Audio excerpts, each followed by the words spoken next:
My name is Cord Sangsteak. I'm a design engineer here at Shellab Manufacturing, and today we're going to be introducing the BACTRON300 Anaerobic Chamber. The BACTRON300 is ideal for roles including cultivating anaerobic organisms for microbiology and clinical research. It features a spacious design, user-friendly controls, and a precise anaerobic environment. Let's take a closer look at some of the features of this unit. First, you'll find the vacuum pass box. This is used to introduce petri dishes, samples, or other items that you may want to put inside the workspace without disturbing the anaerobic environment. Coming inside the unit,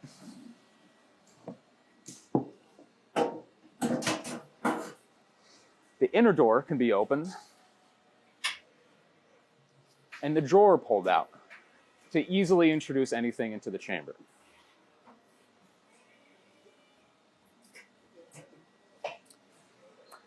Next up in the chamber, you will find the catalyst holder.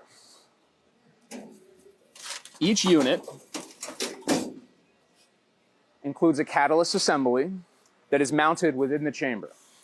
This contains a palladium catalyst that removes oxygen from the atmosphere. And it drains through that white tube inside the chamber.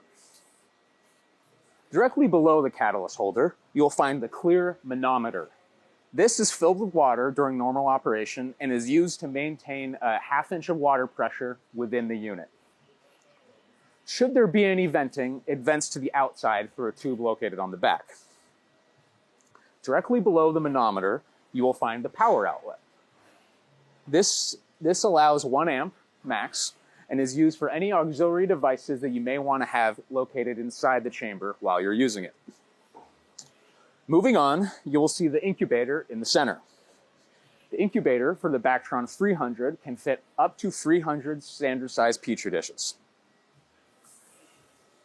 It features easily movable acrylic doors, and you can fit our standard petri dish holders within. There are 7 included with each unit. Located on top of the unit, you will see the LED light bar assembly. Each unit comes standard, one of these included within the ship kit. It features its own independent power supply and electrical inlet. However, a power cord is included with the ship kit, so you're ready to use it out of the box. Additionally included in the ship kit are the sleeve assemblies. These are used to attach to the arm port doors and allow you to manipulate and use anything within the chamber and keep it anaerobic. Let's take a look at the back of the unit. First, you'll find the main electrical inlet. Each unit is provided with its own power cord in addition to the one for the light bar assembly. The fuse is located externally should you need to replace it. Coming over to the left, you'll find the vacuum fuse. This is a separate fuse for the vacuum pump, but it is also externally located, so it's easy to replace. Coming over here, you'll see the foot switch connector. Each unit comes standard with a foot switch assembly, and it connects right here. This is used to initiate a sleeve cycle. Next, you'll find the manometer vent. We spoke about the manometer earlier, and any overpressure within the chamber will get vented out here. Now that we've got the unit plugged in, let's turn it on. It's important to note that both the light bar and the unit are connected to a properly grounded electrical outlet. For information related to electrical safety and other important safety information, such as clearances, please refer to the user manual.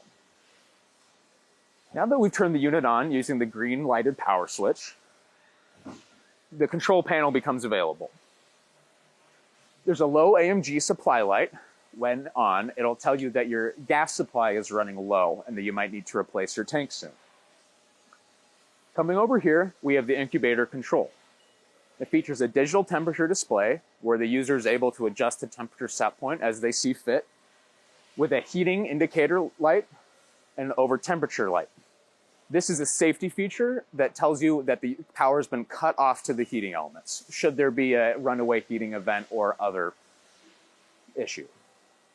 Next, we have the workspace. There are two lights. You have either the AMG injection light. When it's on, the valve is open and gas is currently being pumped into the chamber. The left of it, you have the commission button. This will tell you whether or not the auto cycle has been initiated. We'll talk about this later. Below, you will find the two gas monitoring areas, the airlock and the sleeves. They both feature a digital pressure display that tells you the progress of the vacuum. The user may also adjust the vacuum level. We find that certain elevations, users will want to adjust that kind of to suit their own needs. Let's take a look at the auxiliary control panel.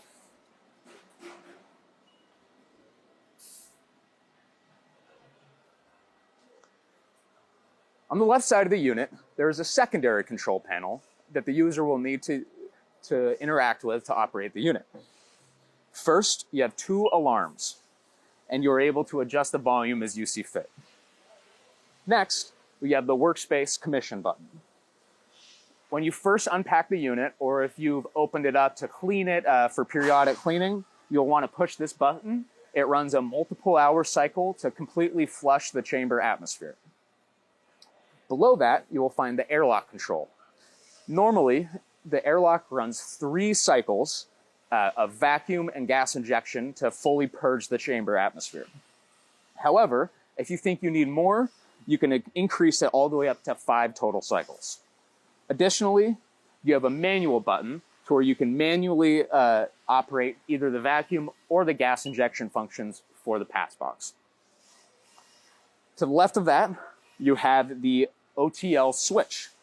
This is how the user sets the level that the overtemperature limit kicks in at.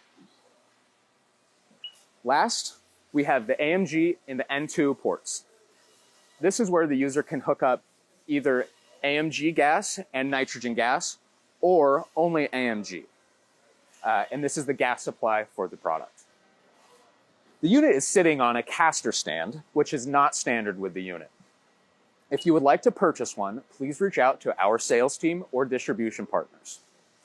Anaerobic workstations, such as the BACTRON300 Anaerobic Chamber, are invaluable tools for ensuring precise and contamination-free research environments. By maintaining a stable, oxygen-free atmosphere, these workstations enable groundbreaking research across diverse scientific fields.